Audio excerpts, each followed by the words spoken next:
అందరికీ నమస్కారం అండి. నా పేరు జగన్మోహన్ రావు. వాస్తవంగా ప్రతి ఒక్కరూ ధర్మం గురించి మాట్లాడుతూ ఉంటారు. వాని ధర్మం అది, వీని ధర్మం ఇది, ధర్మం అంటే ఇది, ధర్మం అంటే అది. కానీ ధర్మం అంటే ఏందో వాస్తవికంగా తెలుసుకునే ప్రయత్నం ఉంటారు. ధర్మం అంటేనే ఈ సృష్టిలో అత్యంత శక్తివంతమైంది. ఈ ధర్మం అనేది కులం, మతం, ప్రాంతం, ఏ సంబంధ బాంధవ్యాలు ఉండేవి. దీన్ని హిందువులు, ముస్లింలు, క్రిస్టియన్లు, పార్సీలు, జైనులు, బౌద్ధులు, సిక్కులు అందరూ ఆచరించవలసిందే ధర్మం. సర్వమానవ వికాసం కొరకు ధర్మం అనేది ఉపయోగపడుతుంది. వాస్తవికంగా ఇప్పుడు ధర్మం అంటే ఏందో తెలుసుకుందాం. ధర్మం అంటేనే పరమాత్మని యొక్క ఆత్మ అంశగా మారి మనలో వసిస్తుంది. ఆ ఆత్మ ఏ కార్యమైతే చేయమంటుందో దాన్నే ధర్మము అని అంటారు. కాబట్టి ఇంకొక రకంగా చెప్పాలంటే కరుణ నుండి జన్మించిన ప్రేమ ఏ కార్యమైతే చేయమంటుందో దాన్నే ధర్మము అంటారు.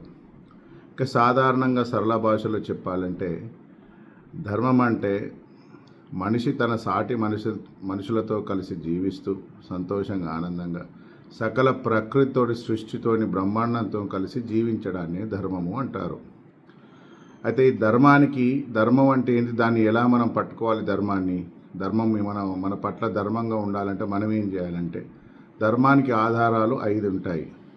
ఒకటి జ్ఞానము, న్యాయము, ప్రేమ, అంకిత భావం, ధైర్యము.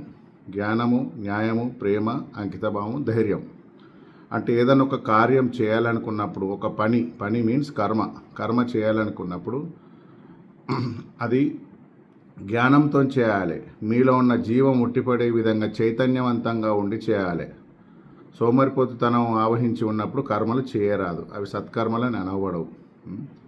తర్వాత న్యాయము, చేసే పనిలో న్యాయం ఉండాలి, చేసే పనిలో ప్రేమ ఉండాలి. అసహ్య భావనతోటి ఏ కార్యాన్ని నిర్వహించకూడదు. తర్వాత అంకిత భావం, ఏ పనైనా చేసేటప్పుడు దాని మీద అంకిత భావం ఉండాలి. ఆ పని చేస్తున్నప్పుడు దాని మీదనే నీ బుద్ధి, ఆత్మ, దృష్టి అన్నీ కేంద్రీకరించి ఉండాలి. అంకిత భావం అంటే మీరు హైదరాబాద్లో ఒక పని పెట్టుకొని మీరు అమెరికాకు, వేరే విదేశాలకు వెళ్ళారనుకోండి, అప్పుడు అమెరికా నుండి కూడా ఫోన్ చేసేసి మీ పని మీదనే మీకు ధ్యాస ఉంటుంది. ఆ పని ఏంది, ఎలా జరిగింది, ఫోన్ చేసి తెలుసుకోవడం, ఇదంతా ఒక అంకిత భావన సంబంధించింది. ఇవన్నిటి తర్వాత ధైర్యం ఉండాలి. పని చేసేటప్పుడు, ఒక పని చేస్తున్నప్పుడు ధైర్యం, సాహసం ఉండాలి. ఈ 5 గుణాలను మీరు కలిగి ఉంటే మీరు ధర్మాన్ని ఆచరిస్తున్నట్టు దీని అర్థం. వాస్తవానికి కరుణ నుండి జన్మించిన ప్రేమ ఏ కార్యమైతే చేయమంటో దాన్నే ధర్మం అని అంటారు. కరుణ అంటే సమస్త సృష్టి ఒక మహావృక్షం అయితే ఆ వృక్షానికి ఆధారభూతమైన వేరు పేరే కరుణ. సమాజంలో కరుణ నశించిపోతే ప్రేమ నశించిపోతుంది. ప్రేమ నశించిపోతే ప్రజల మధ్య ఉన్న వాత్సల్యం నశించిపోతుంది. అప్పుడు అంతా విధ్వంసమయ్యే పరిస్థితికి వస్తుంది అన్నట్టు. వాస్తవికంగా అదే ఆత్మబోధ చేసే ధర్మ సిద్ధాంతమే ఇదన్నట్టు. ఆత్మజ్ఞానం కలిగిన వాడే ధర్మం, న్యాయం, సత్యం మార్గం వైపు ప్రయాణించే ప్రయత్నం చేస్తూ ఉంటాడు. ఇతరులు కూడా ధర్మం అంటే ఏందో తెలియని వాళ్ళు కూడా ధర్మ మార్గంలో నడుస్తూ ఉంటారు. కానీ తెలుసుకొని నడుస్తే ఇంకా మంచిది అనేది. ఈ సృష్టిలో జన్మించే ఏ జీవి అయినా ఆ పరమాత్మని అవ్యక్త రూపమే.